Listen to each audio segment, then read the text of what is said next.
মেয়েরা বাবার পরী, মেয়েরা বাবার রাজকন্যা।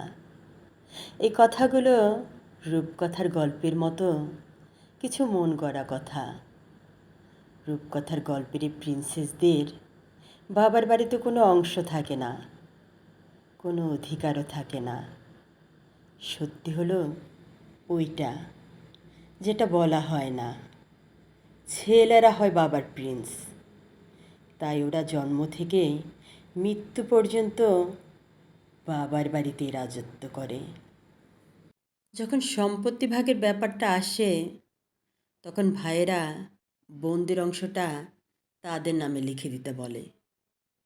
অথচ পৃথিবীর একটি ভাইও বোনদের বলে না, আমার অংশটা তোরা নে, বা আমার অংশটা আমার বোনদের দিয়ে দাও।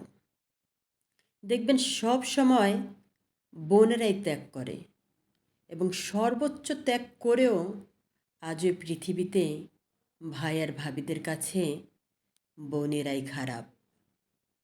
আমি কারো মেয়ে না, কারো বোন না, কারো প্রিয়তমা না, তবে আমি কি? আমি একটা বোঝা।